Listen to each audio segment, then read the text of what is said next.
On va commencer. Bonjour à tous et bonjour à toutes. Nous sommes très heureux de vous voir si nombreux, que la vie reprenne, nous fait très plaisir.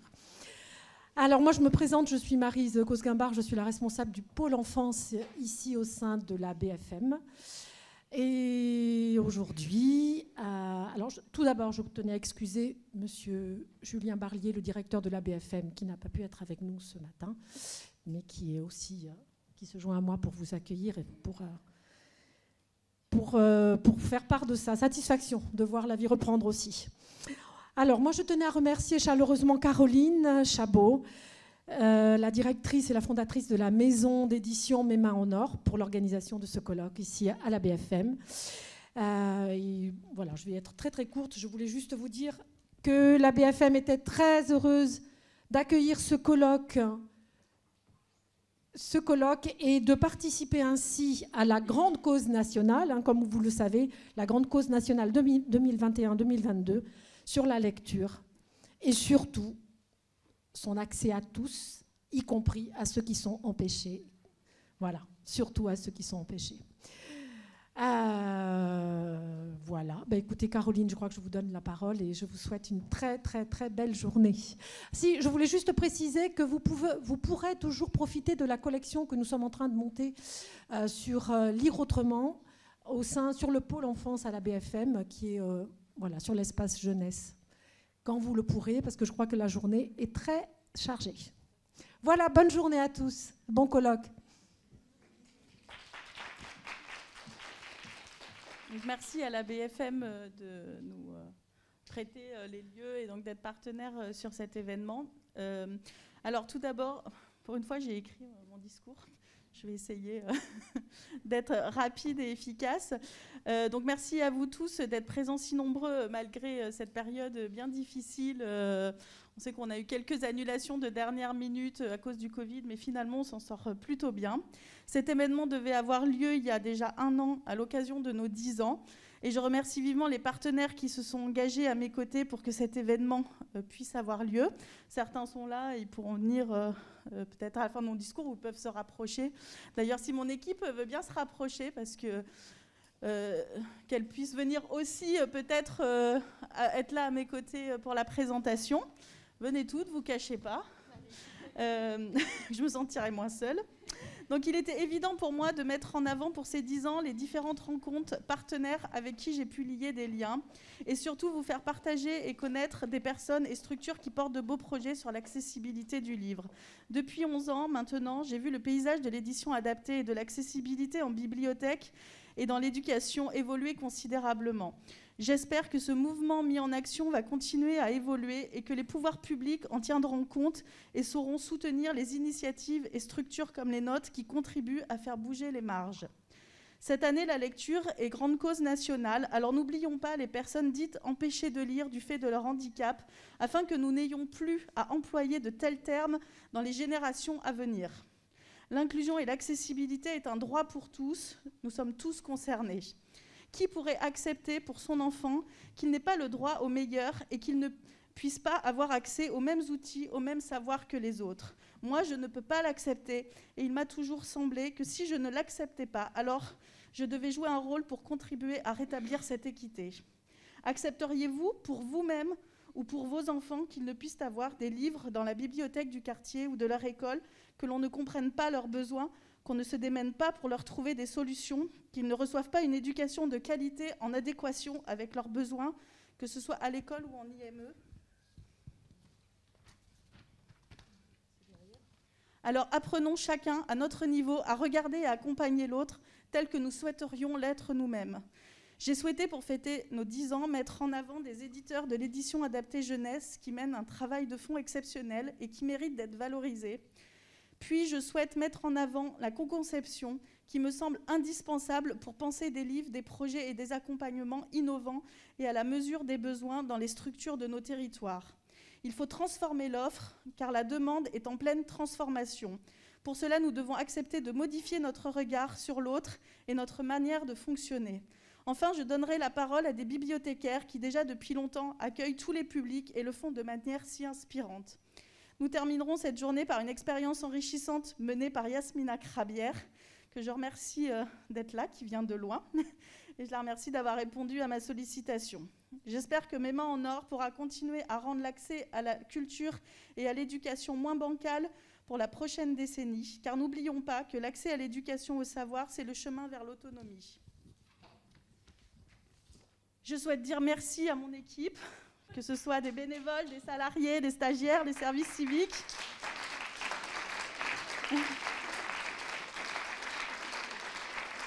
Elles ne sont pas toutes là, je dis elles parce que, non mais il y a des hommes aussi, mais ils ne sont pas tous là.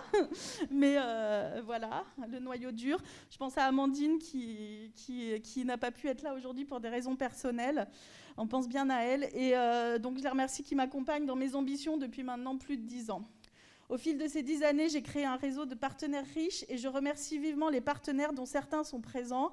Le Crédit Agricole qui nous accompagne aujourd'hui dans cette journée, la région Nouvelle-Aquitaine, l'ALCA, je sais qu'il y a quelqu'un qui est par là, la DRAC, et qui ont soutenu la mise en place de cette journée, que ce soit financièrement ou institutionnellement, ainsi que tous les donateurs privés qui nous permettent aussi de mener des projets.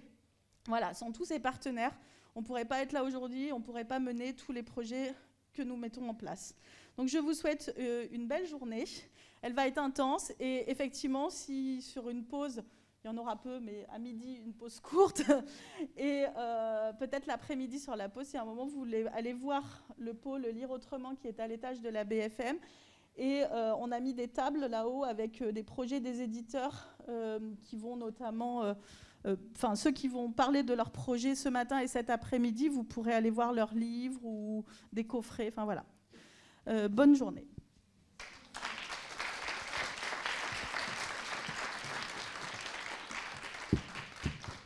On va commencer par Sylvie, c'est toi qui ouvre. Peut-être que on va faire venir aussi Florence, qui sera déjà prête pour le temps d'après. Voilà. J'ai cassé.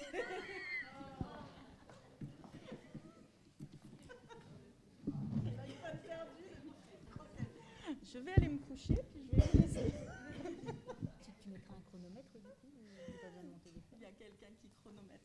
Tout est organisé. Je peux pas déborder.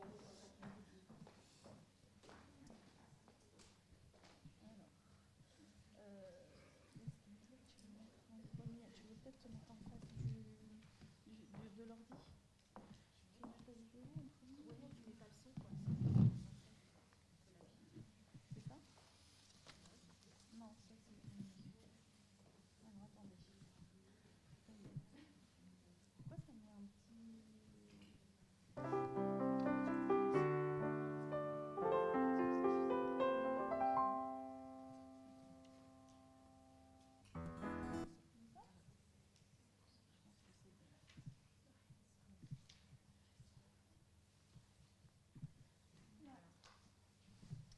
Alors bonjour, il faut peut-être que tu prennes le micro. Ouais.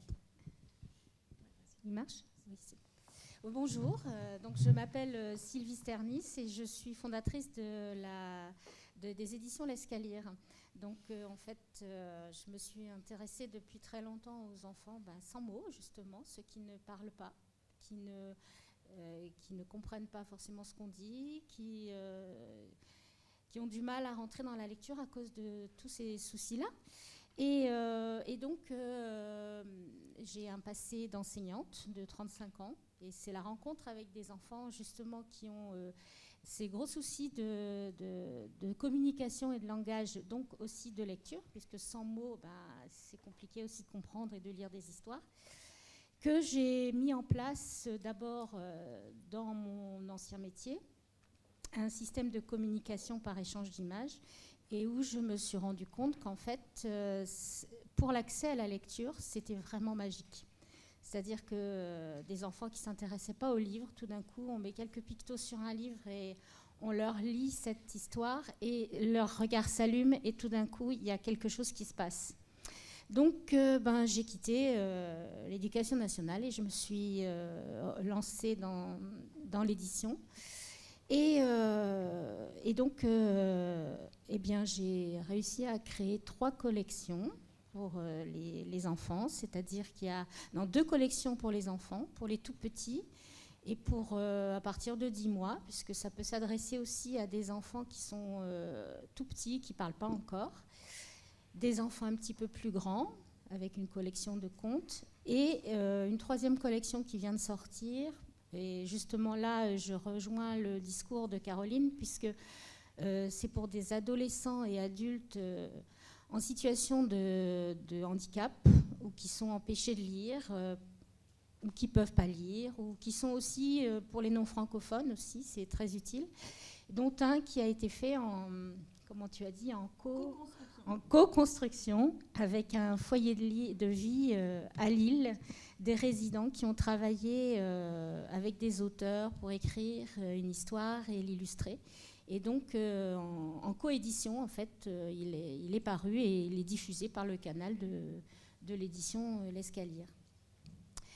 Donc voilà, donc c'est ce qui est important, je pense, c'est de créer la communication, justement, pour les enfants qui ne peuvent pas communiquer. Eh bien, il faut leur donner les moyens, des outils, en fait, qui existent. Et en ce qui me concerne, mais je pense qu'en ce qui concerne Caroline, Florence, les éditeurs qui font de la littérature adaptée, parce que ce sont des livres adaptés, mais c'est aussi de la littérature, eh bien, en fait, ce qui est important, c'est de pouvoir donner l'accès à la littérature aux enfants, effectivement, qui, naturellement,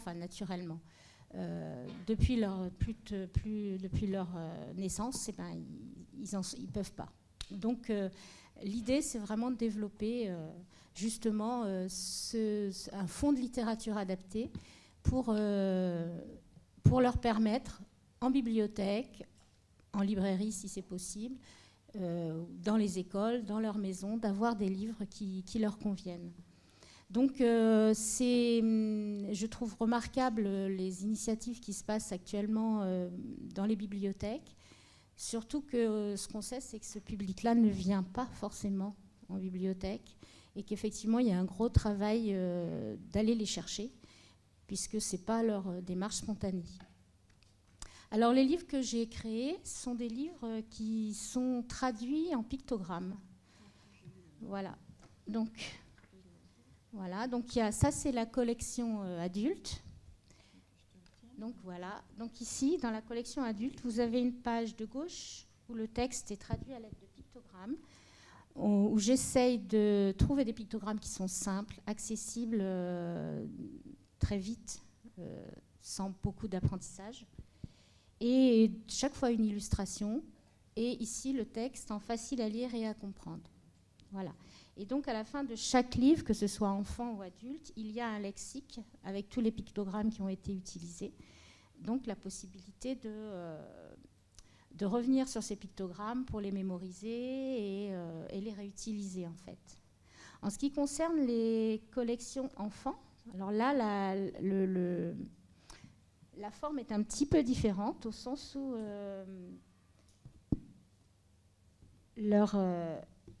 ici, il y a un rabat, en fait. L'idée, c'était que, justement, les enfants qui ont du mal à communiquer, à rentrer dans le langage, dans la lecture, ils sont très visuels, comme les petits-enfants. Donc, l'idée, c'est vraiment de faire une approche visuelle pour que les enfants ils comprennent directement ce qu'on leur dit ou ce qu'on leur lit. Donc, l'idée, c'était donc de mettre les pictogrammes à gauche, pour se concentrer sur le texte, éviter trop d'informations en même temps, et pour que le rabat, ensuite, nous fasse découvrir l'illustration. Voilà. Donc ça, c'est l'idée, avec une reliure spirale, pour permettre aussi la manipulation facile, c'est-à-dire que dès qu'on tourne une page, ça se met en place tout seul. Donc, au niveau solidité, c'est très solide parce que la spirale est à l'intérieur de la couverture. Et donc le principe, en fait, c'est de pointer le pictogramme à l'enfant Il faut quand même qu'il y ait un petit apprentissage, hein, mais ça va très vite. Les enfants ils comprennent très vite qu'on lit de gauche à droite et qu'on pointe les pictogrammes les uns après les autres. Par exemple, ici, devant la maison de paille, loup dit « ouvre la porte, non dit cochon ». Donc, le texte est très simple. Et après, il y a la découverte de l'illustration. Donc, voilà pour les livres. Et c'est celui-ci qui a été fait en co-construction, 1er avril, avec 2 petites histoires drôles, des illustrations qui ont été faites par les résidents. Et en ce qui me concerne, j'ai donc fait l'adaptation en pictogramme de leur texte. Et à la fin, ils se présentent tous avec un autoportrait qu'ils ont fait, pareil, avec l'aide des auteurs et des illustrateurs. Donc, voilà, qu'est-ce que je peux vous dire d'autre? Ah oui, si, j'ai quelque chose que je voulais dire aussi, c'est que ce qui est important, c'est le nom de ma maison d'édition. C'est l'Escalier, c'est un anagramme de l'escalier. Et donc, mon idée aussi, c'est de donner l'accessibilité à la littérature, mais que ce soit une petite marche qui permette peut-être à ces enfants-là d'accéder plus tard à la littérature ordinaire aussi. Et par contre, en ce qui concerne, ce qu'il faut savoir aussi, c'est qu'il y a quand même une partie de la population qui va rester en marge de la lecture. Et donc, des besoins par rapport aux adolescents ou aux adultes, il y en a énormément. D'abord parce que les enfants dont on s'occupe aujourd'hui deviendront des adultes.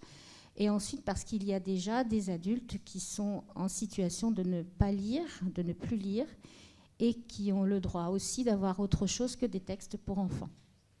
Donc l'idée, c'est aussi de développer une littérature vers des adultes qui ont des des envies de connaître autre chose que la littérature jeunesse. Voilà, je pense que... Est-ce que... Tu veux qu'on passe à des questions? Oui, voilà, s'il y a des personnes qui veulent poser des questions... Oui. Eh bien, on va poser des questions. Alors, attends. Oui. Oui. Oui, en fait, le livre, il est en 2 parties, c'est-à-dire que la page de gauche, elle est écrite à l'aide de pictogrammes. La page de droite à l'illustration. Voilà, et donc dans le livre... Oui, mais Yasmina, elle est non-voyante. Oui, c'est pour ça.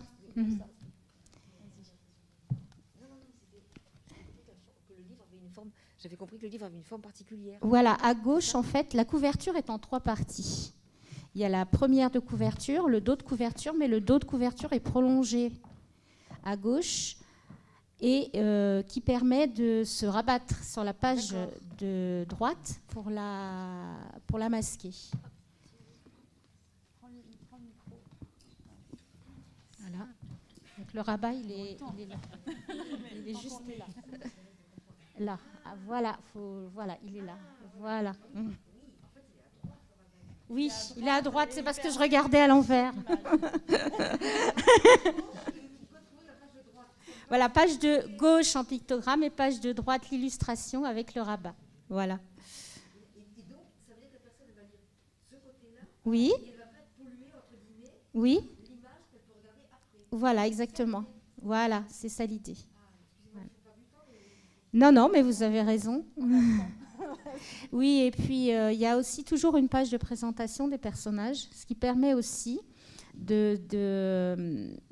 d'associer en fait le pictogramme qui représente les personnages ou les lieux, quand il y en a, et de les associer dès la première page pour savoir de qui on parle et quels sont les personnages et comment on les associe à leur pictogramme. Alors il y a quelques pictogrammes qui sont plus conceptuels, donc plus compliqués et qu'il faut apprendre, mais bon, il y en a assez peu en fait. Est-ce qu'il y a d'autres questions? Oui. Bonjour. Bonjour. Moi, j'avais une question justement par rapport à vos pictogrammes.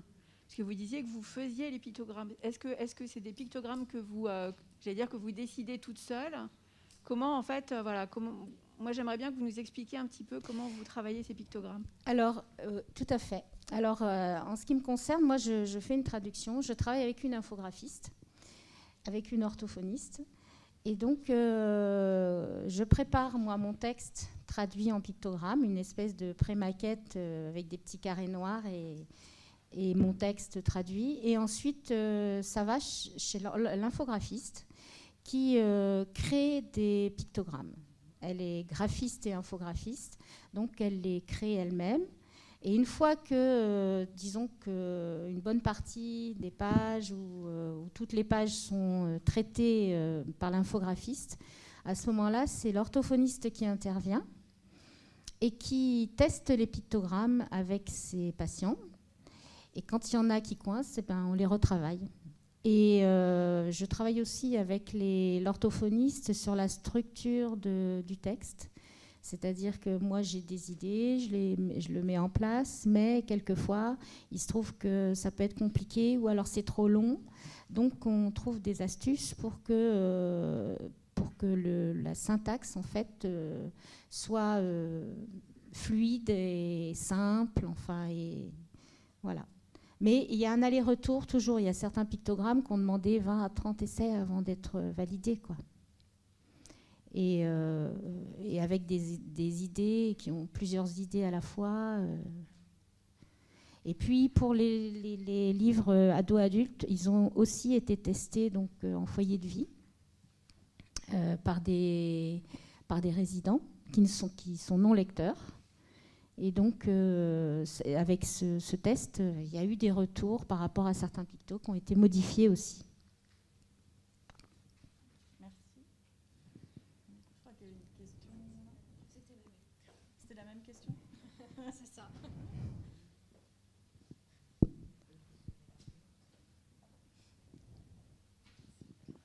Avant de lire seul ces livres, ces albums, il faut que les enfants se familiarisent avec. Est-ce qu'il y a un apprentissage nécessaire ? Oui, il y a un petit apprentissage qui peut aller très vite pour certains enfants.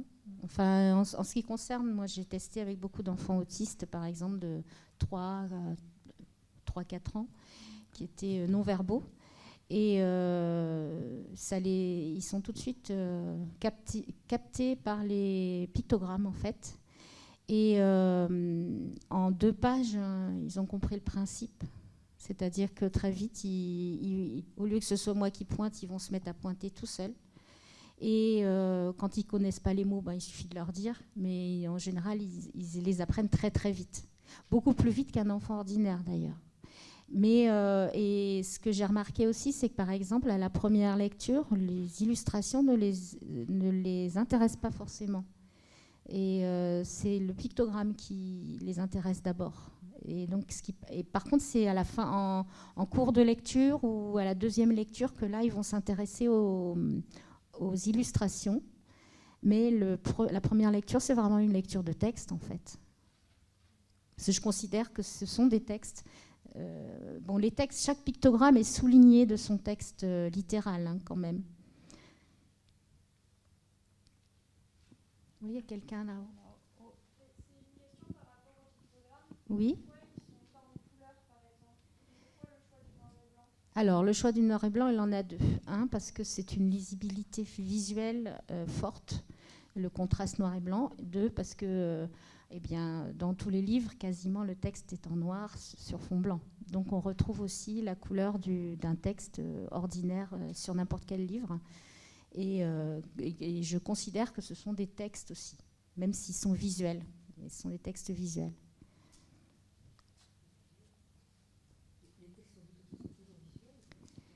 Oui, mais je veux dire visuel image.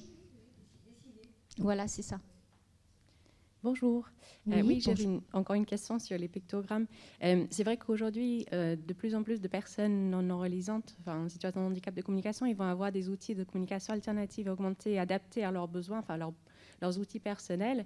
Et c'est vrai que ces pictogrammes ne correspondent pas aux pictogrammes qu'on va trouver dans les outils notamment les outils linguistiquement robustes. Est-ce que vous avez des retours sur l'interprétation des pictogrammes pour des personnes qui ont justement l'habitude d'utiliser un outil? Parce que c'est vrai qu'il y a des pictogrammes qui vont être plus transparents, enfin tout ce qui est cochon, maison, ils vont s'y retrouver, mais sur ces mots comme vouloir, faire, où le pictogramme est relativement abstrait, est-ce que vous avez des retours sur comment font ces enfants pour gérer justement plusieurs bases de pictogrammes? Oui, alors déjà, je vais vous dire que nous, en tant que personnes oralisantes, justement, on apprend toujours des nouveaux mots. Donc, quand on lit, bien souvent, il existe dans les livres des mots qu'on ne connaît pas, hein. Quelquefois, on est obligé d'aller voir dans le dictionnaire pour voir le sens d'un mot. Eh bien, je pense que avec les pictogrammes, ça va être la même chose. C'est-à-dire que le fait d'avoir des nouveaux pictogrammes, ça va ne faire qu'enrichir le vocabulaire de l'enfant, déjà. Et ensuite, effectivement, il y en a qui sont plus complexes. Donc ceux-là, je rebondis sur la question qui a été posée tout à l'heure, effectivement, demandent un apprentissage, mais pas plus que pour n'importe quelle banque de pictogrammes. Donc, rajouter des pictogrammes à une banque qu'on possède déjà, c'est comme pour nous rajouter des mots à notre vocabulaire. Ça ne fait que l'enrichir davantage. Ce n'est pas un problème de passer d'une banque de pictogrammes à une autre. Ensuite, ce qu'il faut savoir ici, c'est qu'on est dans la littérature. Donc, on ne va pas avoir le même langage que dans le fonctionnel. Or, la plupart des banques de pictogrammes qui existent aujourd'hui sont des pictogrammes fonctionnels, donc qui servent à la vie de tous les jours, à communiquer dans la vie de tous les jours. Là, on est dans le récit, donc les besoins dans vocabulaire vont pas être, et en syntaxe vont pas être tout à fait les mêmes que ceux qu'on a dans la vie quotidienne ou dans la vie dans la communication ordinaire. J'ai bien répondu à votre question? Oui. C'est juste par rapport dans cet effort d'apprentissage du pictogramme, notamment pour ces mots plus abstraits. Est-ce que parfois vous faites un mix de pictogrammes et de mots écrits?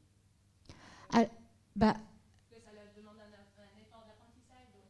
Oui, alors pour les enfants qui sont primo-lecteurs, par exemple, parce qu'au bout d'un moment, il y en a certains qui vont arriver à lire, effectivement, ils vont avoir un aller-retour entre le pictogramme et l'écrit. Mais le principe, c'est que justement, là, on s'adresse d'abord à des enfants qui, justement, ne lisent pas ou vont avoir un apprentissage difficile de la lecture. Donc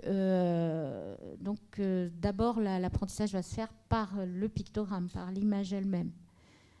Après, s'il y a un passage à l'écrit, effectivement, il peut y avoir un échange entre le pictogramme et l'écrit. Et le but, c'est quand même de passer à l'écrit, si possible. Voilà, c'est vraiment ça le but, hein, je crois. Hein.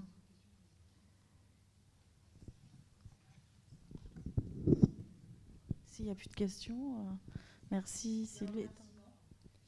Bon. La bibliothèque de Périgueux, parce qu'en fait, depuis que j'ai vos livres, ça amène une facilité pour moi dans mes ateliers, lorsque je reçois de jeunes autistes ou troubles du comportement, problèmes cognitifs.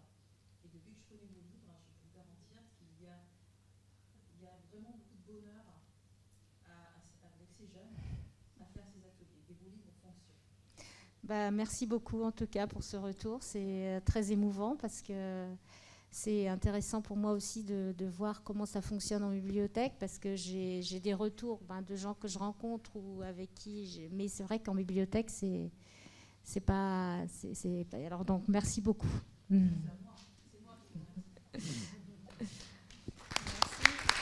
Merci Sylvie. Alors, je vais essayer de trouver, c'est pas ça. Et là, c'est le drame. C'est le deuxième drame de la journée.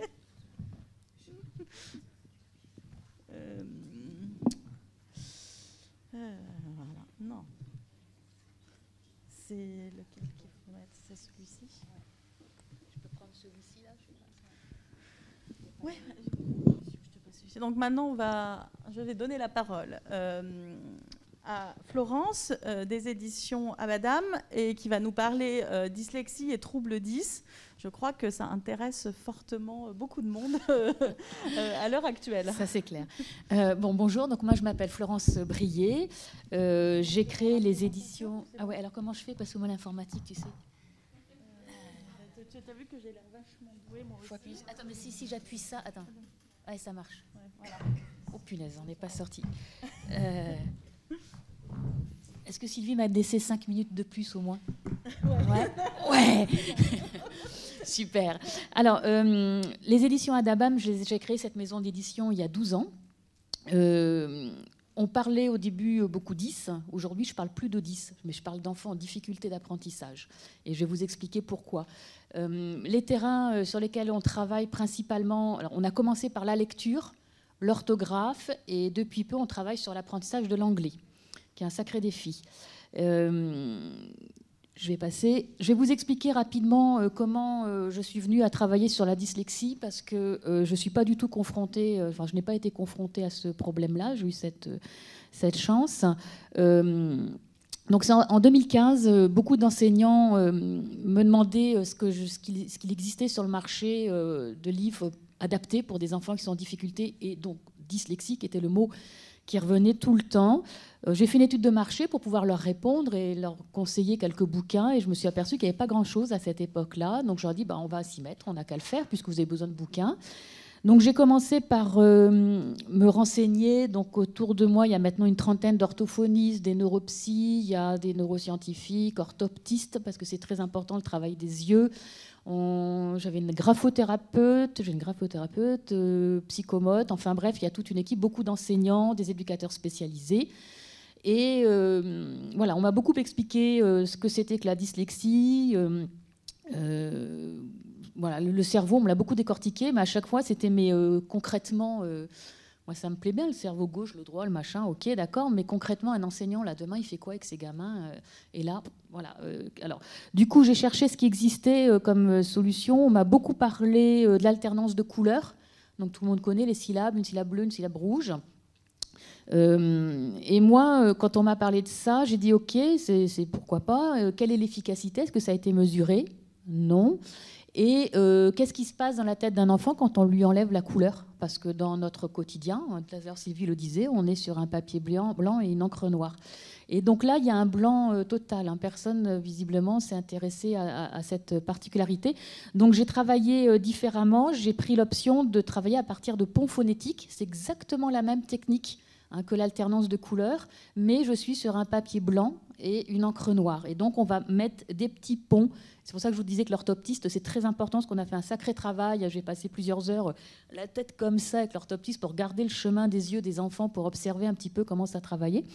Et voilà, donc en 2017, on a sorti nos premiers livres, des petits romans dans la collection Lire pour rire, les premières lectures. Et puis, on a eu assez rapidement les premiers retours. Donc, 2 catégories.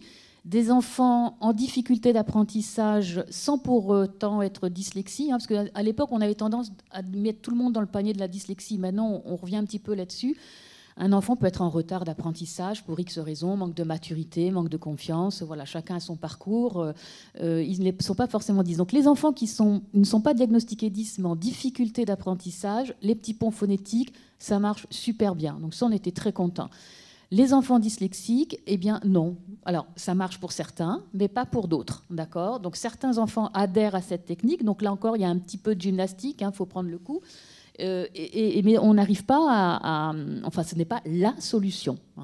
Donc, je me suis dit, il faut chercher autre chose pour ces enfants qu'on n'arrive pas à toucher avec cette technique-là, de même que l'alternance de couleurs va satisfaire certains enfants, mais pas tous.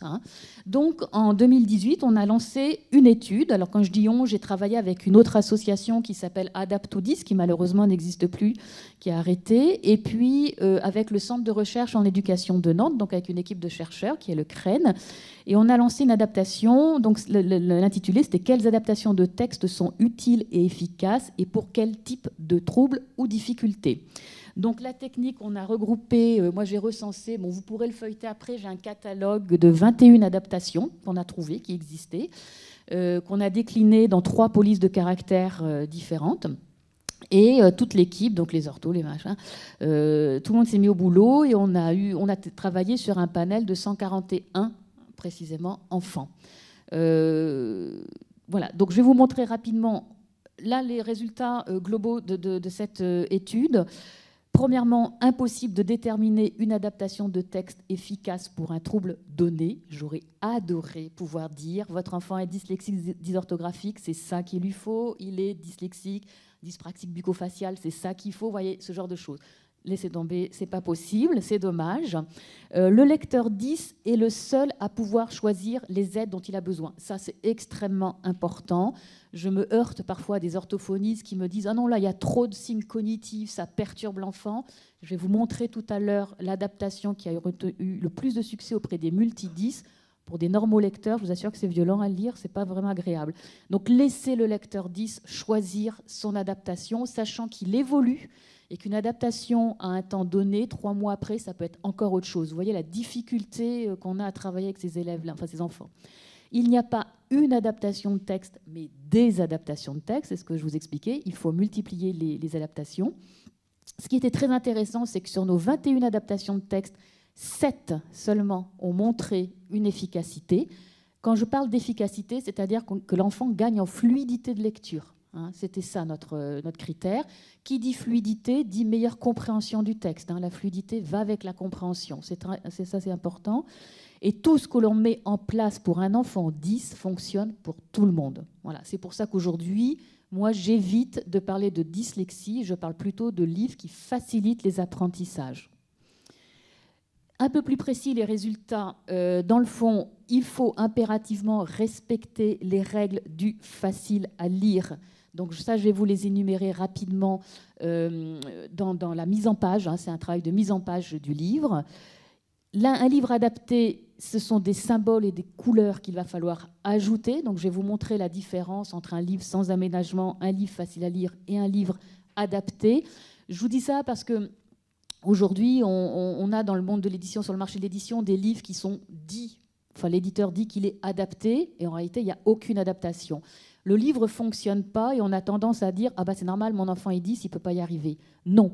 Un enfant 10, nous on l'a vu, il peut lire, il faut lui trouver la bonne adaptation, il faut lui trouver le bon chemin pour le mener à la lecture. D'accord ? Une adaptation de texte a été plus sollicitée par les filles, je vais vous la montrer tout à l'heure, et donc on a une adaptation de texte qui a été plus sollicitée par les multi-10.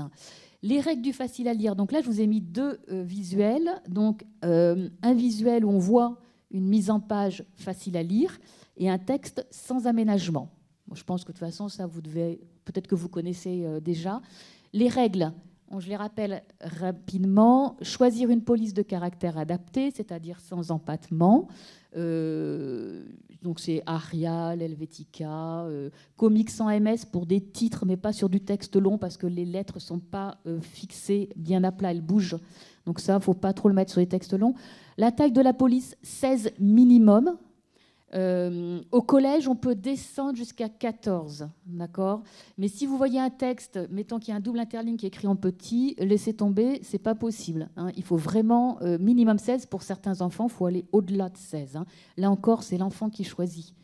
2 espaces entre chaque mot, double interligne, signaler les lettres muettes en gris. Alors, ça, c'est un point qui est important. On peut trouver dans certains livres des points ou des traits. Il faut savoir qu'un enfant 10 ne voit pas la ponctuation. Donc, un point sous une lettre, il ne le voit pas forcément non plus. D'accord ? L'avantage de la lettre muette en gris, alors ça, c'est l'étude qui nous l'a démontré. Quand l'enfant lit, il sait que la lettre muette, elle s'écrit, mais elle ne se prononce pas. Mais il la voit, parce qu'elle n'a pas la même couleur. Et on a fait l'expérience avec nos amants, il y avait le mot « étant », donc le « G » était en gris. L'enfant a lu à plusieurs reprises dans un texte le mot « étant », et quand on lui a demandé d'orthographier le mot, eh bien, il a mis le « G » automatiquement. Donc nous, on appelle ça une aide à l'orthographe. On a peut-être là une petite piste, ça ne coûte rien de mettre les lettres muettes en gris.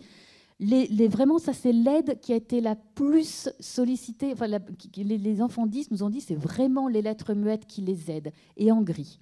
C'était vraiment ce qui ressortait le plus. Aligner le texte à gauche, on évite les textes justifiés.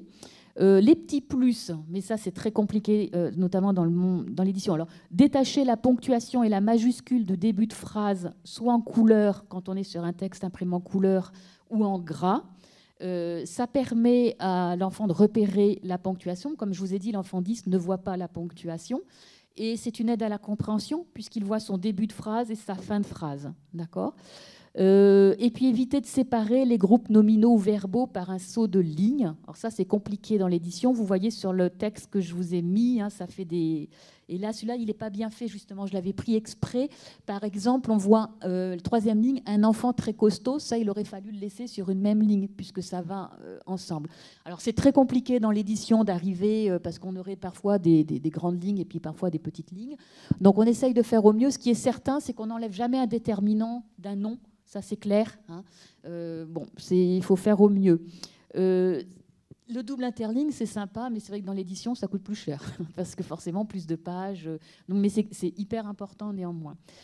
Les petites choses qu'il ne faut surtout pas, ce sont l'italique, ça vous devez le savoir sûrement, le justifier un texte. On n'écrit jamais sur un fond de couleur. Jamais, jamais. On a pas mal de manuels scolaires qui sont actuellement édités ou avec le petit logo adapté 10 et qui vont mettre des textes sur fond de couleur, ça c'est même pas possible. Et on ne coupe pas un mot en fin de ligne, c'est-à-dire qu'on évite bien sûr toutes les césures.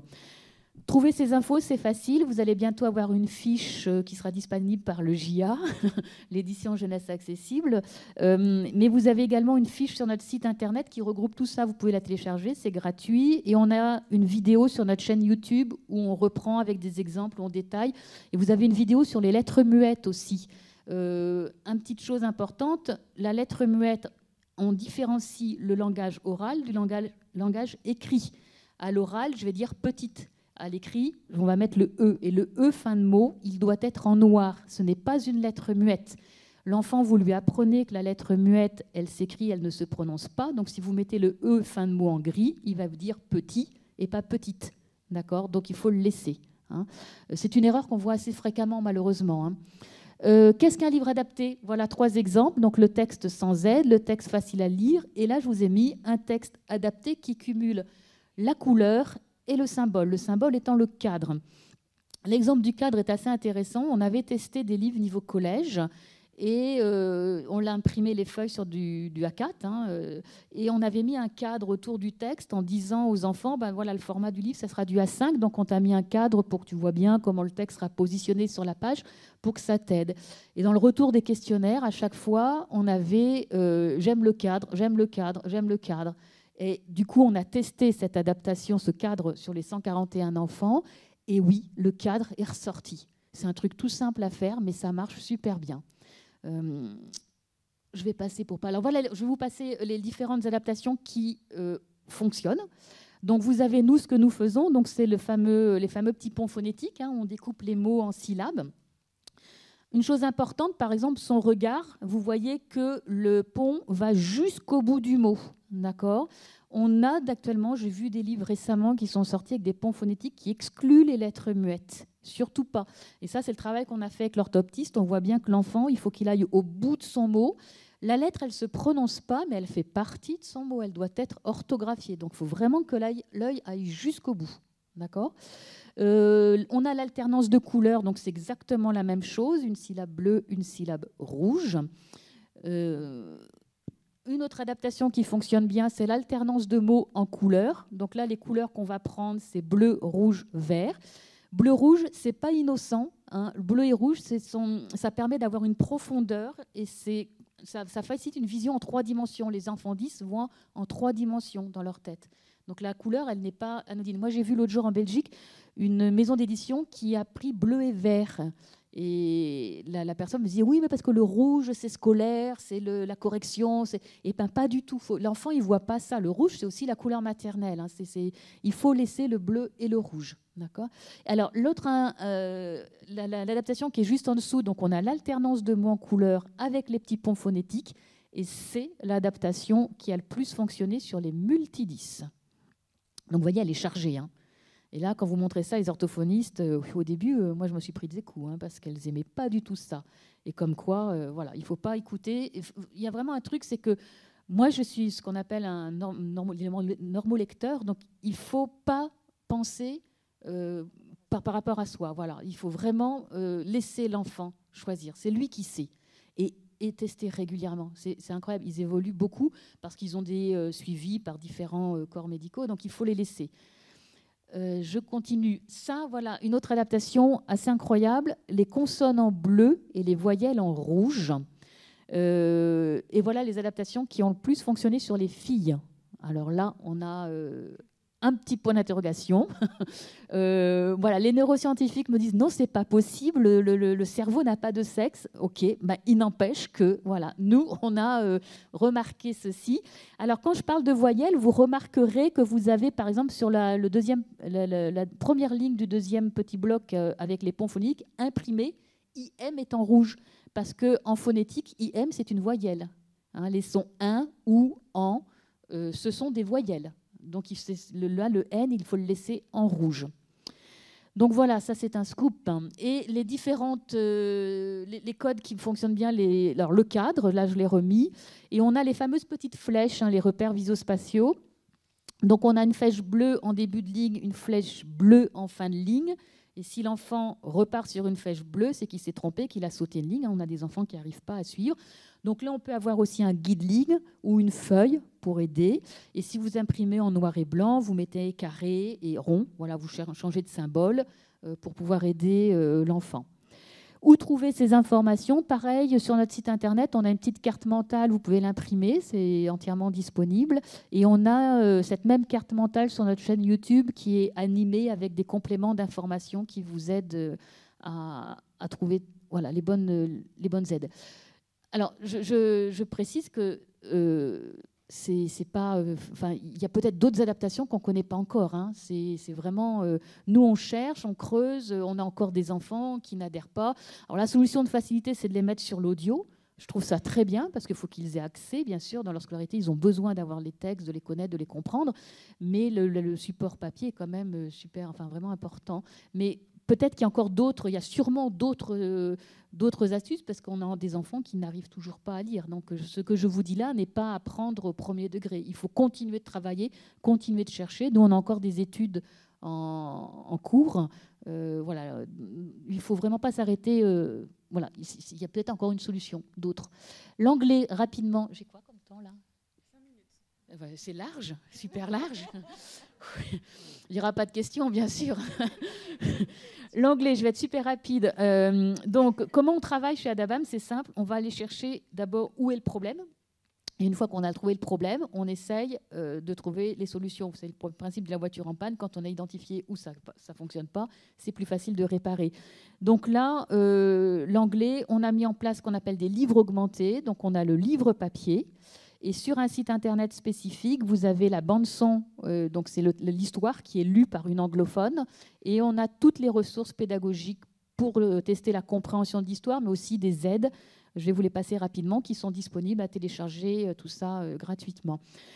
Là, ce qu'on a fait, c'est qu'on s'est rendu compte que la principale difficulté, c'est le son. Et ça tombe bien, parce que pour les dyslexiques, ce qui est difficile, c'est le son, c'est d'associer une lettre à un son. Hein. Donc, on a mis en place un tableau avec chaque son. Alors, l'anglais est vraiment compliqué. Hein. En France, on a une trentaine de sons pour 300 écritures. En anglais, il y a 44 sons pour 1200 écritures. Alors, ce qui est drôle, c'est qu'on travaille avec des anglophones qui me disent que pour eux aussi, c'est une galère, les sons. Hein. Quand ils ont un mot nouveau, ils ne savent jamais comment le prononcer. Donc, voilà. Donc là, par exemple, on a les voyelles courtes, les voyelles longues et les diphtongues. Pour l'instant, je n'ai pas travaillé les consonnes. Et on a associé à chaque fois une couleur quand c'était possible et un mot référent. Donc, il y a le pink pig, c'est le i court, et le green key, qui est le i long. Et dans le texte, donc dans chaque livre, on aborde 4 sons. On ne peut pas faire plus de 4, sinon ça alourdit. Et à chaque fois que le son apparaît, on met le son de la couleur correspondante. Donc ça, il faut que les enseignants accompagnent, hein, c'est compliqué. Hein. Donc on met à disposition donc, le tableau et on a en plus des fiches graphèmes. Donc voilà, là je vous ai mis l'exemple de Sky Blue Bike, donc le son I. Donc toutes les écritures possibles, vous voyez, il y a 1, 2, 3, 4, 5 écritures fréquentes et il y a d'autres écritures qui sont un peu plus rares.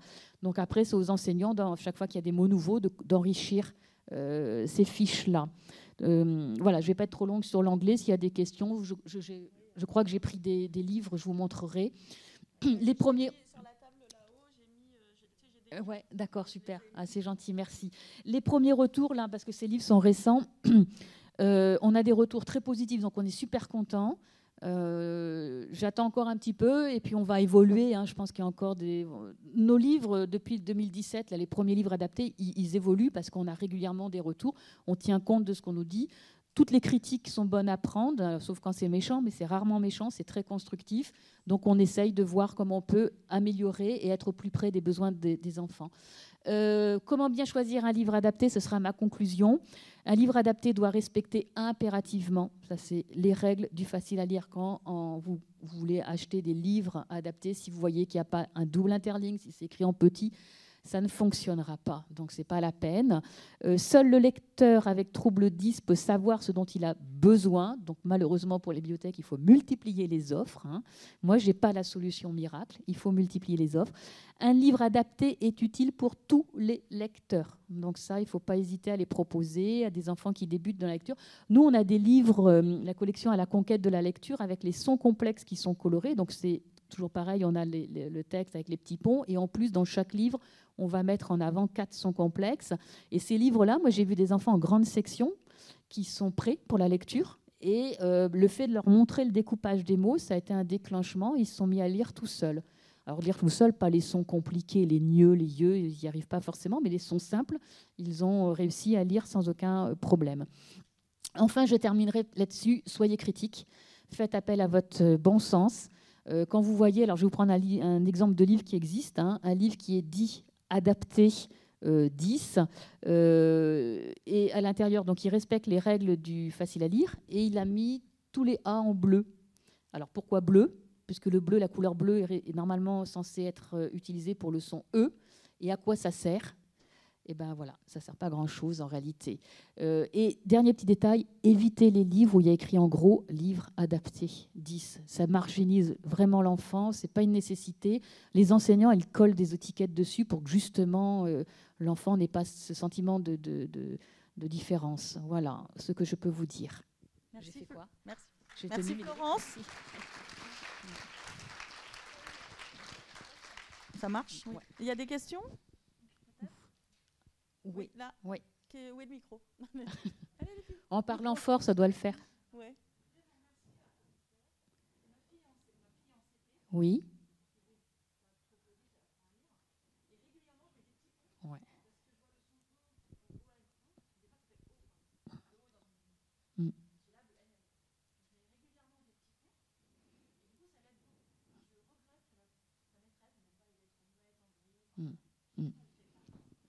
Et il faut savoir qu'il existe des logiciels qui permettent en quelques clics de tout adapter. Moi, j'utilise personnellement Lire Couleur. Alors, il faut le travailler sur OpenOffice parce qu'il n'est pas disponible sur Word, mais vous sélectionnez votre texte, vous cliquez sur lettres muettes, elles apparaissent automatiquement. C'est quelques secondes. Alors, il faut relire, c'est un ordinateur, donc il crée des fautes. Vous prenez TUA, AS, régulièrement le S, il le laisse en noir, parce que pour l'ordinateur, c'est AS, comme un as, quoi. Mais c'est pas grand-chose. Les ponts se font automatiquement. Là encore, il faut relire parce qu'il y a des erreurs, il y a des découpages qui sont assez précis. Mais oui, c'est très, très efficace. Alors, on le voit, par exemple, moi, je l'avais vu sur le mot anniversaire, qui était un mot long, mais certains enfants vont vous dire anniversaire, donc ils ne comprennent plus. Vous voyez, quand il y a les consonnes doubles comme ça, c'est assez complexe. Ouais. C'est très efficace. Ouais. Et les enseignantes ne font plus mettre le doigt. Et c'est super important. Les enfants qui sont en difficulté, il faut leur demander de mettre le doigt sous les lettres. D'abord, ça aide à la concentration et ça leur permet de mieux voir leur découpage. Ouais. Ouais,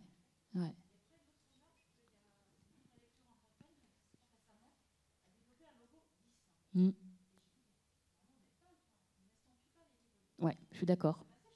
Ouais. Alors, moi, je suis anti-logo. Voilà, je ne le mets pas. Je ne parle plus de dyslexie. Franchement, le nombre d'enfants, je crois que mes livres font, enfin, je crois que j'en vends plus à des non-10 qu'à des 10.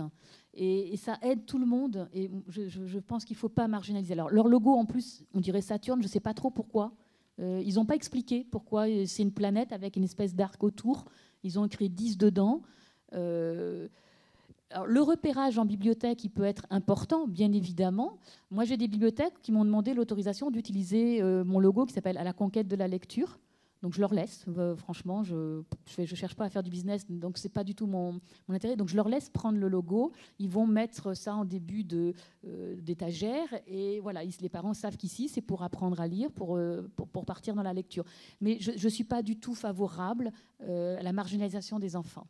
Les enfants 10 sont déjà en souffrance. Il faut savoir qu'ils sont diagnostiqués en CM1, CM2, voire plus loin. Donc, ils sont déjà en difficulté. On leur rajoute... Donc, franchement, c'est pas... Moi, je ne le prendrai jamais. Voilà. Sur mes couvertures, il faut savoir que moi, j'édite les livres en double édition. Il y a une édition sans les ponts phonétiques et une édition avec ponts. Parce que l'idée, c'est de donner des coups de pouce aux enfants quand ils démarrent, quand ils ont des difficultés, mais il faut quand même essayer de les amener à une lecture sans aide.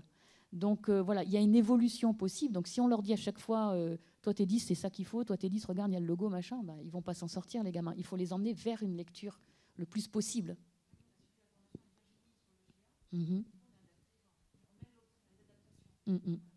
Mais vous pouvez mettre tout à fait livre accessible, livre adapté. Voilà, il y a plein de façons d'adapter. Ouais, voilà. Ouais. Ouais. Mais c'est fréquent, hein. Ouais. Mais parce que. Ouais.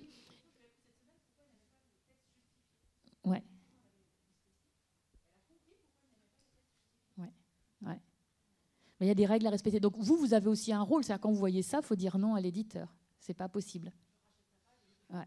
Ouais. Après, parce que nous, ça nous cause du tort. Moi, je vois des fois des enseignants ou des parents qui me disent « Ah ben non, moi, je ne prends pas vos livres, ça ne fonctionne pas. » Mais en réalité, ils ont acheté, vous prenez des livres comme L'Ami des 10. Bon, alors, ils ont truché en disant ils ont mis 10 dans le logo, dans le titre de la collection pour ne pas le mettre dans le logo. Au début, ils mettaient livres adaptés. Moi, je me suis bagarrée avec eux. Je dis « Ce ne sont pas des livres adaptés. » Maintenant, ils parlent de livres accessibles. Ils ont changé l'appellation. Mais ils ont, en termes de marketing, on va dire, c'est assez judicieux de mettre en titre de collection L'Ami des 10. Mais à l'intérieur, ce n'est pas un livre adapté. C'est un livre facile à lire. Ce n'est pas la même chose. Alors oui, le facile à lire aide les enfants qui ont des troubles 10, hein, ça les aide. Mais parfois, ce n'est pas suffisant. Il faut rajouter un codage. Je crois qu'il y avait une question par derrière. Oui, par là-bas. Ce sera la dernière question.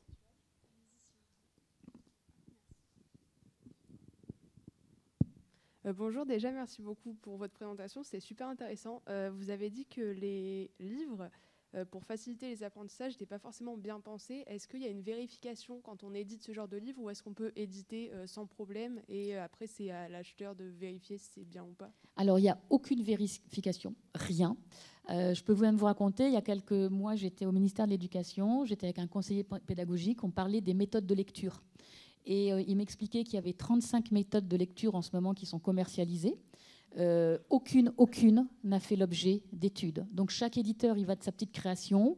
Alors un va dire « Ah, moi c'est super mes bouquins parce que je fais rentrer dans la lecture par l'écriture, par le graphème. » D'autres vont dire « Ah, mais moi j'ai mis du rouge ici, ça marche mieux que le vert. » Chacun fait ce qu'il veut. Jamais il y a eu une seule étude là-dessus. Donc moi je les pousse à mettre. Alors il y a un conseil scientifique de l'éducation qui est géré par Stanislas Dehaene qui préconise. Et ce qui est très drôle, c'est que moi, j'ai ces retours de documents. Et dans toutes ces préconisations, vous prenez un manuel de lecture, les préconisations ne sont pas respectées.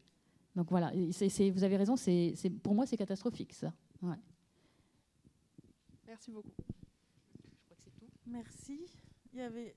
Je pourrais rester encore 2 heures, ça ne me gêne pas. Oui, c'est pour ça, je suis sûre. On pourrait envisager alors, un spécial 10. Faire un temps spécial 10, une matinée ou une journée spéciale 10, j'en suis convaincue. Mais voilà, l'objectif, c'était de laisser la place un peu justement à tous les types de besoins aujourd'hui. Et puis, vous pourrez, à midi, sur la pause, cet après-midi, poser des questions. Vous pourrez lui parler pendant qu'elle mange. Non, on va passer, donc merci, et on va passer à la suite. J'ai oublié de vous dire qu'il y avait une captation vidéo de la journée, c'est pour ça que c'est important qu'il y ait les micros aussi pour les questions. Je pense que c'est pour qu'on les entende bien aussi dans le montage vidéo tout à l'heure, lorsqu'on le diffusera. Donc je vais faire venir Sabrina. Je vais te mettre...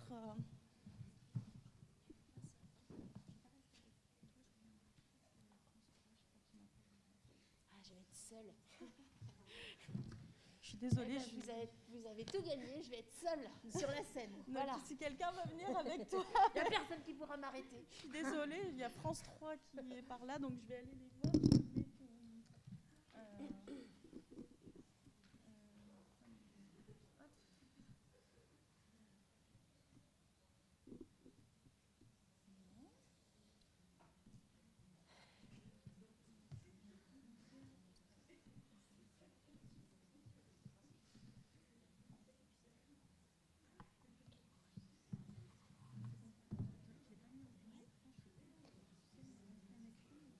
C'est bien comme ça, je vais, vu que j'ai des pages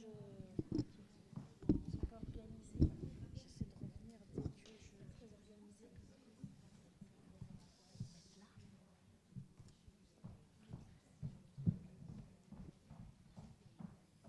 Bonjour.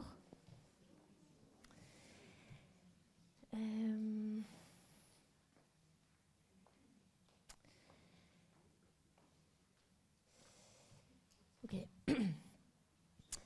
Alors, donc bonjour, Sabrina Morisson, donc, de l'association Idéographique Bretagne. Donc, nous sommes une association qui travaille dans le domaine de la communication et de la lecture. En interne, on a des compétences de concepteur, designer et de médiateur du livre. On a aussi une longue formation qui se poursuit chaque jour d'ailleurs sur l'accessibilité et pour différents publics, notamment la déficience visuelle. Moi, je suis graphiste et je me suis spécialisée et je me suis beaucoup intéressée aux personnes aveugles et qui ont des altérations visuelles, à la déficience cognitive aussi, et plus récemment, on s'ouvre et on travaille de plus en plus avec des personnes sourdes ou malentendantes. Notre travail... Je peux enlever mon masque, c'est ça que vous êtes en train de me dire? Je vais faire. Ah oui, mais bien évidemment. Je m'en excuse.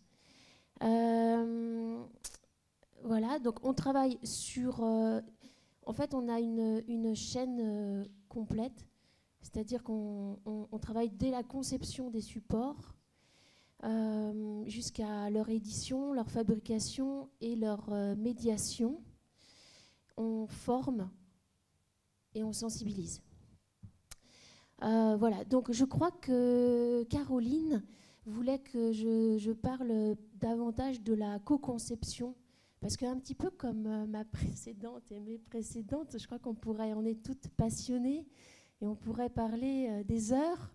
Donc je vais essayer de me limiter au travail de co-conception. Et notamment sur un projet un peu particulier qu'on mène à l'association depuis quelques années, qui est autour de l'origami. C'est un projet. Voilà, en fait, donc nous, on a cette envie, enfin, on part du principe qu'une personne qui est en difficulté, elle n'est pas entourée que de gens qui sont eux-mêmes dans cette même difficulté. Elle est souvent entourée de personnes qui ont soit d'autres difficultés, soit pas de difficultés dans la lecture. Et je rejoins complètement ce qui vient d'être dit. Si on stigmatise trop les supports, ça veut dire qu'on va être tout de suite dans une différenciation dès le choix du support, et que du coup on ne peut pas être dans ce partage simple d'une lecture. On ne peut pas être dans ce moment où, ensemble, on va partager un moment. On va être d'abord dans un choix spécifique pour une personne spécifique, et du coup, dans une distinction dès le départ. Donc nous, notre envie, c'est vraiment de travailler et de mettre en place des supports où la première approche de ce support, c'est l'envie, c'est l'émotion, c'est le partage. Et que ce support permette à des personnes qui ont des déficiences visuelles, qui ont des difficultés de lecture, qui ne savent pas lire, qui ont des difficultés de concentration ou d'autres tout freins à la lecture, puissent partager ce moment ensemble. Donc, c'est hyper facile. Donc, on fait en sorte de travailler dès le départ avec plein de publics et plein de groupes de gens, des adultes et des enfants. Alors, je rejoins aussi complètement ce qui s'est dit ce matin. On pense la lecture jeunesse, c'est formidable parce que d'une, on prend le temps et on met tout en œuvre pour tout expliquer aux enfants. Et puis, on a une créativité de dingue pour les enfants. Mais passé 15 ans, c'est plus la même. Déjà, on leur dit qu'ils sont en échec scolaire et qu'il valait mieux apprendre à l'école. Et en plus, c'est tout le temps moche et triste. Voilà. Donc, c'est dommage. Donc, et en plus, on peut très bien aussi avoir des parents qui lisent des livres à leurs enfants. Mais si les parents ne peuvent pas lire, ben, c'est dommage aussi. Donc, pensons à toutes ces personnes qui peuvent avoir des difficultés de lecture, adultes ou enfants. Voilà, donc je vais vous parler du projet Origami, puisque c'est le plus... du coup, c'est un projet assez concret. En fait, j'ai commencé par faire des ateliers Origami avec des adultes qui ont des déficiences intellectuelles. C'est toujours difficile pour moi de dire ça. C'est des personnes qui ont eu des difficultés de parcours, qui sont nées avec des difficultés, et en tout cas qui ont une difficulté dans la compréhension, dans la concentration, dans la lecture. Ils m'ont demandé de faire un atelier origami. Je leur ai dit OK, mais on va faire en sorte que vous soyez autonome dans la réalisation de cette tâche qui est la réalisation de cet origami. Donc on a travaillé 1 an avec ce groupe de gens. Et puis j'ai compris qu'au début on a mis un vocabulaire commun. On a défini un vocabulaire commun, puisque je ne sais pas si certains d'entre vous pratiquent l'origami, mais parfois c'est assez compliqué en termes de vocabulaire. Ils m'ont tous dit oui. Et puis à la pratique, j'ai compris qu'ils m'avaient juste dit oui. Que quand je leur disais on rapproche les 2 triangles, ça ne correspondait absolument à rien. Il y avait ça, il y avait le fait aussi je pouvais leur montrer, ils pouvaient regarder des vidéos, voir c'est quelque chose, comprendre c'est autre chose, puis reproduire c'est encore autre chose. Donc parfois ça ne correspondait absolument pas à ce qu'ils voyaient. En fait, ce n'était pas possible de reproduire et de voir et de reproduire. Voilà, donc on a énuméré un peu tout un tas de difficultés, puis je me suis demandé à ce moment-là si j'avais une personne qui avait un sens en moins ou une altération comme le sens de la vue, comment je pourrais faire pour lui expliquer. Donc je me suis beaucoup intéressée à la déficience visuelle notamment. Et puis je me suis rappelé aussi des ateliers origami que je donnais et où tous ces gens venaient me voir et me disaient « Ah mais si, mais moi quand j'étais petit, je faisais ça, je faisais blam blam blam, hop c'est ça, ah non c'est pas ça, ah oui c'est peut-être ça » et paf, après avoir chiffonné le papier dans tous les sens, une grue qui volait. Donc là je me suis dit en fait il ne faut pas du tout être dans l'intellectualisation de quoi que ce soit. Il faut oublier les mots, il faut être dans la mécanique. Si la personne arrive mécaniquement à reproduire un geste, à comprendre le geste, à le faire plusieurs fois, elle va pouvoir le reproduire. Qu'elle sache lire ou pas, qu'elle connaisse les mots triangle ou pas, etc. Donc on a développé, alors bon, je pourrais longuement vous en parler, parce qu'en plus j'ai ramené les maquettes que j'ai faites pendant 1 an. On a développé une technique qui permet à la personne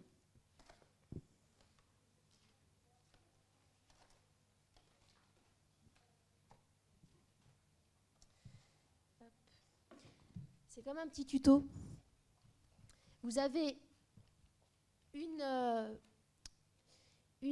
étape par page. OK ? Quand je dis une étape, pour ceux qui font de l'origami, parfois sur les fiches techniques, vous avez plusieurs étapes en une étape. Vous avez parfois retourner, plier. Or là, si on retourne, c'est une étape. Donc chaque étape, chaque geste, c'est une étape, c'est une page.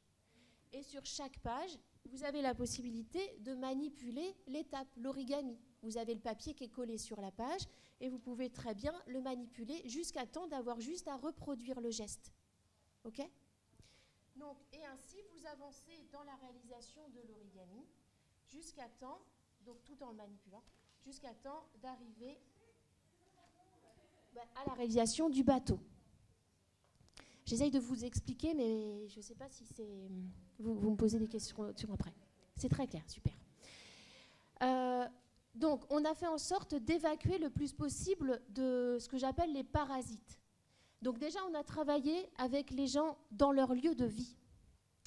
Parce que c'est bien de créer des endroits hyper cocons, mais du coup, ça met dans un certain contexte en fait, d'apprentissage.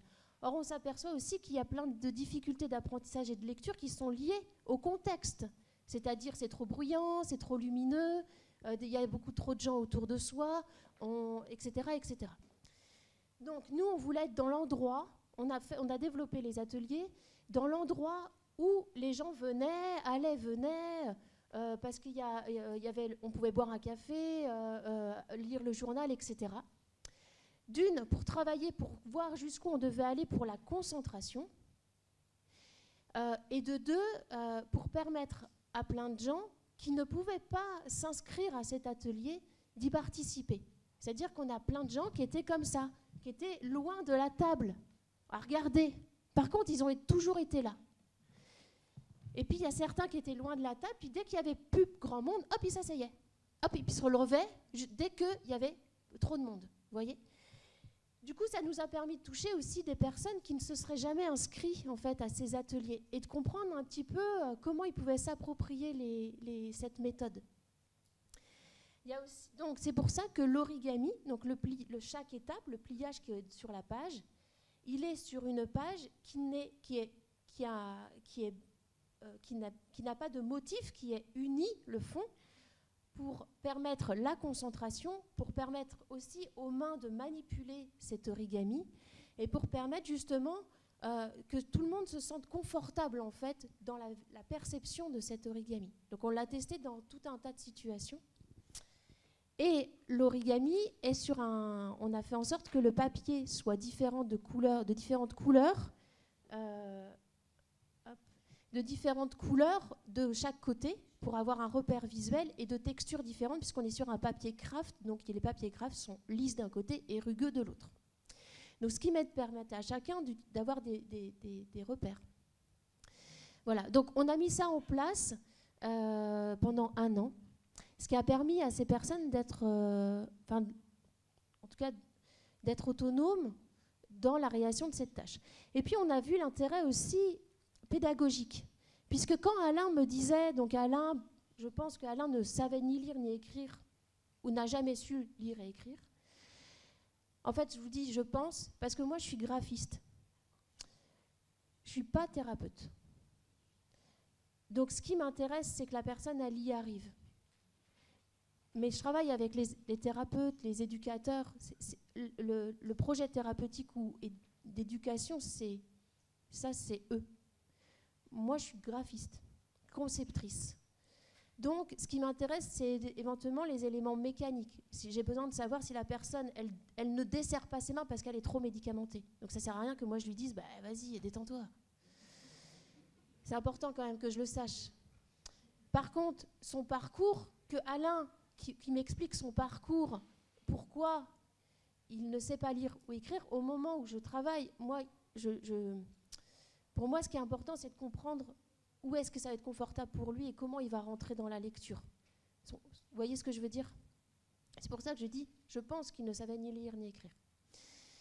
Mais pourtant, Alain, à force, en fait, parce que je faisais aussi en sorte que les origamis que je proposais, chaque fois, c'était les mêmes premières étapes, et on changeait juste les 3 dernières étapes. Ce qui fait qu'ils étaient dans quelque chose de familier, ils savaient ce qu'il fallait faire, et puis juste à la fin, je leur disais, non, cette fois-ci, on va changer les 3 dernières étapes. Et ce qui permettait d'être dans la satisfaction d'avoir un autre origami. Je n'ai pas dit, mais l'origami, ce qui est intéressant, c'est que personne n'est responsable du visuel, de la forme. C'est l'origami. On choisit un origami qui a déjà une forme. Donc personne ne peut dire, c'est moche. Et ce qui est intéressant aussi, c'est que ce qu'on peut trouver difficile avec la peinture, des ateliers peinture par exemple, c'est que les ateliers peinture, il y a plein de freins. Je ne sais pas peindre, c'est crade, j'en mets partout, etc. Là, tout le monde est au même endroit. On choisit un papier qui a une couleur et que la forme, elle est déjà définie. Donc, on évacue aussi tout un tas de freins.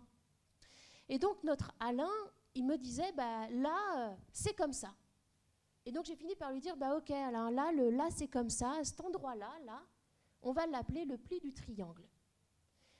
Et donc Alain, il a fini par mettre des mots comme ça sur des formes qu'il avait retenues, avec lesquelles il s'était familiarisé. C'était devenu concret dans sa tête. Cette forme-là, c'était un triangle. Donc on a compris tout l'intérêt en fait pédagogique et on a continué comme ça à multiplier les essais et les ateliers avec plein de publics différents. On en a développé une mallette pédagogique pour faciliter les apprentissages. Ça, je pourrais vous en reparler. Mais surtout, on a développé, donc là, on voit quelques photos où justement on est dans les ateliers, et on a développé un livre jeunesse. C'est ce qui nous intéresse. Donc, de la même manière, on a fait en sorte que toutes les étapes soient travaillées de manière collective. Que ça soit, donc le livre jeunesse, c'est le même principe, c'est la même base. C'est un livre où, à chaque étape, on a une étape de l'origami. Et donc, cette petite feuille, elle se transforme au fur et à mesure. Elle va se transformer pour le premier tome en bateau, et puis pour le deuxième tome en poisson. Donc, à toutes les étapes, on a notamment sur le deuxième, donc qui s'appelle Petite feuille, rêve de cascade, on a monté des... En fait, c'est là où on vient un petit peu bousculer l'édition, puisque pour les éditions, il faut souvent un auteur, un illustrateur. Donc, nous, on est tous... Donc, on travaille de manière collective. Donc, on va monter des ateliers de choix des animaux, de choix du vocabulaire, choix des textes, avec des auteurs, avec des personnes qui peuvent être en situation de difficulté. Je trouve ça bien, je trouve ça super qu'on puisse arrêter de stigmatiser en mettant 10. Nous, en asso, on a des bénévoles qui ne sont pas du tout en situation de handicap, je veux dire, a priori. Mais quand on les intègre dans nos ateliers, les bénévoles, eh bien, on s'aperçoit qu'on a tous des difficultés, parfois de repérage dans l'espace, de logique, de lecture, parce que c'est trop petit, parce que je ne comprends pas l'organisation du texte, tout un tas de choses.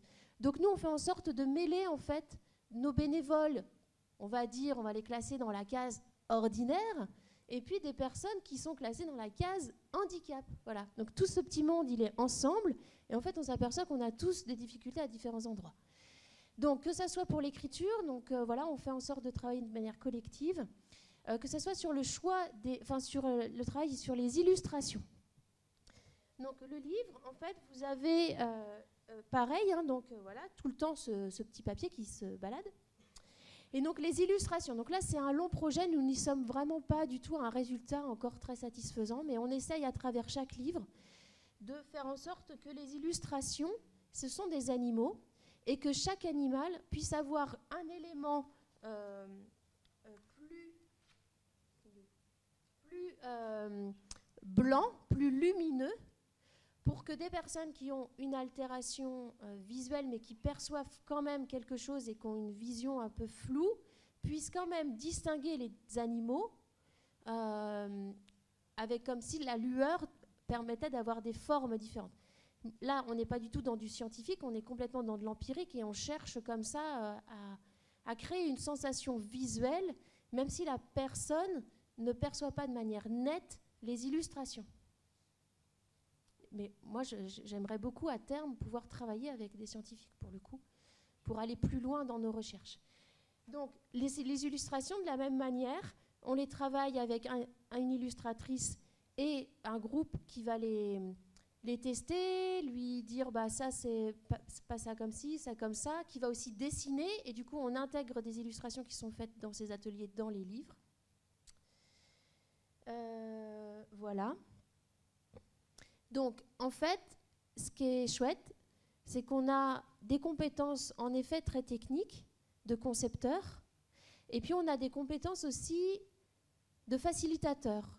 C'est-à-dire que l'objectif, c'est de permettre à tout le monde d'être dans la création.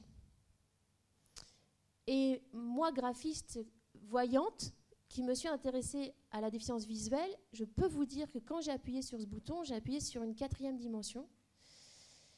J'ai mis mon cerveau à l'envers et c'est vrai. Voilà, et on s'aperçoit que à partir du moment où on va considérer le public, qu'on va considérer son contexte de lecture, qu'on va considérer qu'il peut avoir des difficultés, on ne va jamais avoir, comme le disait tout à l'heure, on est en recherche, on n'a pas une solution pour tout le monde, ça serait trop facile. Et en plus, tout le monde évolue, on est tous différents. Il faudrait faire un livre pour chaque personne si on voulait vraiment être adapté. Mais par contre, quand on commence à être dans cette sensibilité-là, de se poser cette question de comment l'autre va recevoir le livre, comment l'autre va pouvoir le lire, eh bien, on s'aperçoit que c'est un univers de créativité et qu'il faut vraiment être dans cette posture-là, que la difficulté, eh bien, elle est source de créativité. Et pour le coup, tout est émergent aujourd'hui, et plus on intègre et plus on implique les gens dans la conception, dans l'écriture, et même dans la fabrication, parce que nous, du coup, les livres sont fabriqués avec un ESAT, on pourrait en débattre et en reparler, mais du coup, ça veut dire que la production, elle est aussi pensée pour qu'elle soit faite par des personnes qui peuvent être en difficulté diverses et variées. Eh bien, plus on va se soucier, on va impliquer et travailler comme ça, plus les gens vont s'approprier aussi ces ouvrages, et plus on va faire des ouvrages qui vont convenir à tout le monde. Donc, le co-design, on pourra en parler longuement. Il y a plein de techniques. Je peux vous répondre à vos questions. Mais en tout cas, ce qu'il y a, c'est que nous, concepteurs, on pourrait avoir 1001 idées, et derrière notre ordinateur, on pourrait toujours imaginer que notre idée est la meilleure. Sauf que c'est dommage, mais c'est pas vrai. Et que quand on va impliquer les gens, eh bien, en fait, les idées, elles se démultiplient. Elles se démultiplient, elles s'approfondissent, elles deviennent efficaces, concrètes, et elles ouvrent tellement de possibles que c'est presque dommage que la conception aujourd'hui les conceptions ne soient pas toutes faites en co-design. Je vois Caroline s'approcher et je me dis qu'est-ce que je... Voilà. Alors, est-ce qu'il y a des questions? On a le droit aux questions, quoi? On va passer aux questions, si tu veux bien. S'il n'y a pas de questions, elle peut continuer encore quelques minutes. J'aurais pu vous parler des résultats de la mallette, parce que du coup, il y a une évaluation, mais ça, on pourra... Si tu peux en parler en 2 minutes. En 2 minutes. Alors, la mallette, elle a été faite... Ouais. Donc, la mallette... Elle a été testée, elle a été développée pendant 4 ans. On a eu plus de 200 testeurs différents et variés. En fait, on a fait en sorte que nous, on comprenne comment développer un outil qui permette de favoriser l'apprentissage, en tout cas qui mette dans un contexte d'apprentissage, et en même temps ne pas aller trop loin pour que justement les enseignants puissent se l'approprier et l'adapter. Donc on a fait des tests et des évaluations en observation, en immersion, dans les... allez-y. Dans les classes Ulysse, classe SECPA, avec des donc classe Ulysse, classe SECPA, je ne sais pas si ça parle à tout le monde. Oui, non. Bref, vous me demanderez. En tout cas, des enfants qui sont en difficulté d'apprentissage, pour beaucoup. Des enfants des jeunes, parce qu'on a travaillé en fait beaucoup plus avec des jeunes adultes, des personnes allophones, donc qui maîtrisaient très très mal la langue française, et des personnes déficientes visuelles. Voilà. Les résultats, c'était que, en fait, l'objectif, c'est vraiment de travailler sur la concentration. En 2 minutes, c'est pas facile. Hein. C'est vraiment de travailler sur la concentration et la mémorisation. L'objectif, c'est que les origamis sont présentés toujours de la même manière, ce sont toujours des manuels qui s'organisent toujours de la même manière, et qu'ensuite, cet origami permette de travailler sur la concentration et la canalisation, et ensuite qu'on utilise cet outil pour justement aller chercher des apprentissages. Donc utiliser par exemple la couronne qu'on va fabriquer pour mesurer, ou la couronne pour... calculer le nombre de petits triangles qu'il y a à l'intérieur pour apprendre du vocabulaire, le triangle, la médiane, etc. Mais aussi, donc sur la partie géométrique, mais aussi sur la partie chronologie et comment on raconte une histoire. puisque si vous l'avez compris, tous les manuels, c'est vraiment des étapes, étape après étape, donc il y a une chronologie. Et donc, on a aussi tout un atelier dans cette mallette qui permet aux jeunes de raconter une histoire et d'apprendre justement étape après étape, donc voilà, comment une histoire se construit. Voilà. Merci Sabrina. Une question? C'était très clair.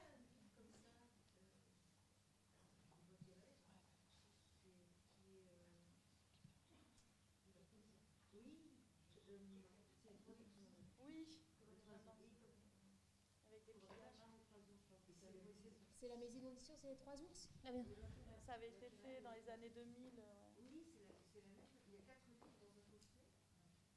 Et chaque livre, justement, propose une construction organique comme ça, exactement sur le même principe. Ah oui, j'avais vu en effet. Eh ben non. Non, il n'y avait pas chaque geste. Je le connais, il n'y a pas chaque geste. Si? Ah ouais?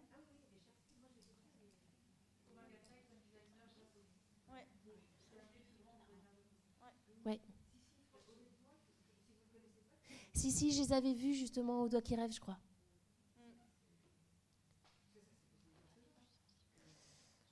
Bah, en fait, c'est passionnant de créer un espace où derrière on va partir dans plein de sens, quoi. Que ça soit sur l'imaginaire, que ça soit sur raconter une histoire, que ça soit sur la géométrie. Enfin, du coup, c'est un endroit où on est tous au même endroit, c'est-à-dire que éducateurs ou participants, on est tous, on peut tous en difficulté par rapport à l'origami. Du coup, on cherche tous ensemble. Il y a une question là-bas. Si on peut amener le micro, parce que pour la captation, après, on n'entendra pas les questions ou les interventions.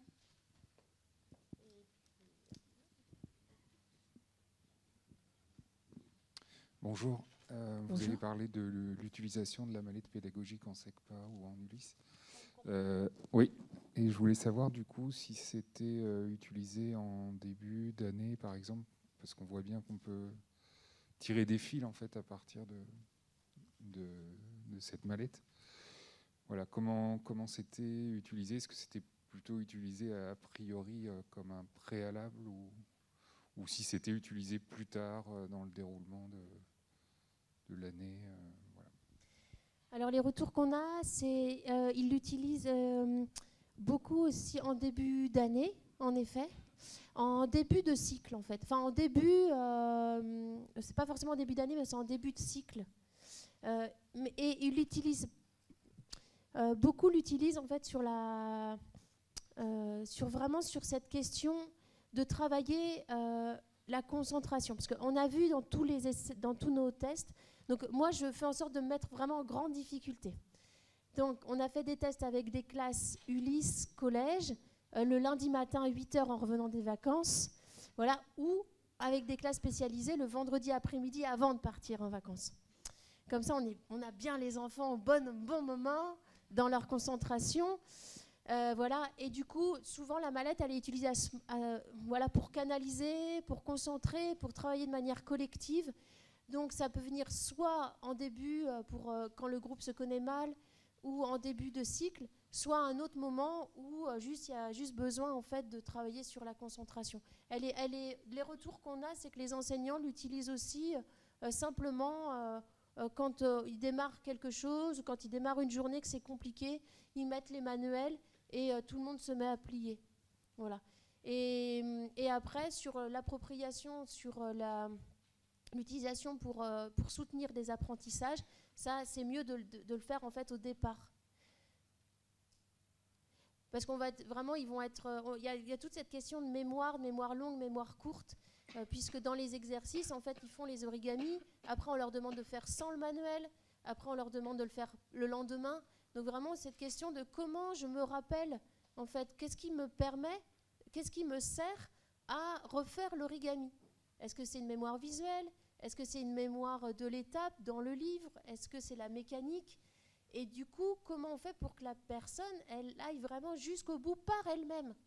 Nous, on fait vraiment en sorte de dire, il ne faut pas faire à la place d'eux, si vous voulez, une satisfaction, que la personne elle ait envie de refaire ou prenne confiance, il faut lui permettre d'aller jusqu'au bout. Et donc les manuels sont là pour valider en fait. Souvent, il y a une dame qui me disait ça, je pense qu'à peu près toutes les 5 secondes, elle me disait, mais Sabrina, là, c'est bon? Je dis, je sais pas moi, je sais pas si c'est bon. Est-ce que c'est la même chose que dans le manuel? Oui? Bon alors, est-ce que c'est bon ou est-ce que c'est pas bon? Bon c'est bon, ok. Et du coup, elle avançait comme ça. Parce qu'on a aussi vu plein de gens où les éducateurs faisaient à la place en disant, mais si c'est bon, c'est comme ça. Et la personne disait, ouais mais bon, c'est pas moi qui ai fait. Donc c'est hyper important d'accompagner jusqu'à ce que la personne puisse faire et refaire. Et plus on refait, plus on est à l'aise et plus on prend confiance. Voilà. Oui. D'autres livres? Et bien là, on vient de sortir le 2e tome. Et ce qui est formidable, c'est que cette fois-ci, l'avant, le texte était... Ah oui, ce que j'ai pas dit, c'est que dans le livre jeunesse, je me dépêche. Dans le livre jeunesse, on avait fait en sorte de mettre le texte à part sur le 1er tome. Le texte était dans un petit... le texte en braille et le texte noir étaient en dehors du livre pour ne pas perturber justement ce rapport qui est difficile parfois d'associer du texte, de l'image. Et là, on avait texte, image, manipulation. Et donc, on a vu que c'était hyper compliqué d'associer ça. Donc, on a mis le texte à part. Le 2e tome, petite amélioration, on a remis le texte, mais dans un 3e volet, où là, on laisse les pages libres de la même manière. Donc, les personnes qui ne savent pas lire ne sont pas en difficulté, mais le texte est quand même associé à chaque page en noir et en braille. Grâce à plein de discussions. On avait discuté voilà. de ces choses-là. J'avais dit au premier, j'ai dit c'est dommage que le texte ne soit pas associé parce que c'est compliqué d'aller le chercher ailleurs quand on est non-voyant en fait. Voilà, donc c'est super. La version 2 est au top. Je ne sais pas si elle est au top, mais on s'améliore chaque jour. C'est ce que disait tout à l'heure Florence. Voilà, c'est ça. C'est que c'est important de se dire tout évolue et qu'on est vraiment dans des recherches qui sont longues et parfois même un éditeur, je dirais, il peut sortir quelque chose un jour. On peut se dire que c'est pas bon, mais ça ne veut pas dire qu'il ne va pas lui aussi évoluer et c'est pour ça qu'il faut faire des retours parce que les publics sont tous différents, les techniques sont différentes, il faut se nourrir en fait tous et c'est pour ça que c'est super. Merci Caroline de cette journée. Parce que c'est super qu'on se rencontre entre éditeurs, qu'on ne soit pas dans nos bureaux. Mais oui, voilà, c'est ça. Voilà, sortons de nos certitudes. Merci Sabrina. Désolée de te presser. C'est moi.